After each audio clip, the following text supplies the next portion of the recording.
February 24th, 2011. It's just about 3 o'clock in the afternoon here on Salt Spring Island, and I see there's a wind warning in effect here. It's been posted all day for the southwest coast. I'm waiting for that to happen. I don't know if it will happen here. It's calm here. It's beautiful out. It's 1 degree Celsius, and the snow on the plants has been dripping off all day. But I'm sure somewhere it's windy. I know out in the Fraser Valley on the mainland they get some pretty brutal winds, but pretty calm conditions here on Salt Spring Island, at least on the north end. That's what it looks like here currently. Just maybe the slightest breeze, as you can see by the eucalyptus trees up there.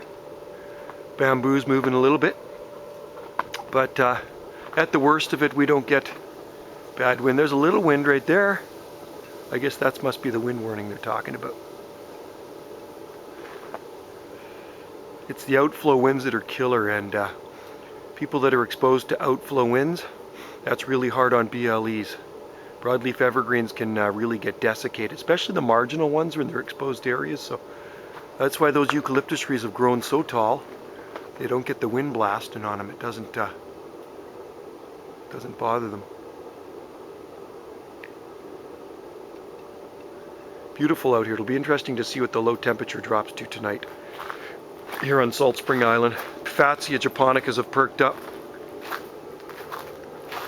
because the temperatures are above freezing now, and the sunshine is beautiful, and it's supposed to stay sunny, I guess, for another day or two, and then we're going to get some rain, back to our seasonal crappy winter weather.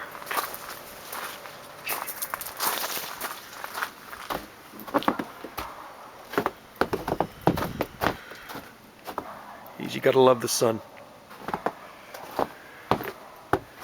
Makes cool days like this so much more bearable.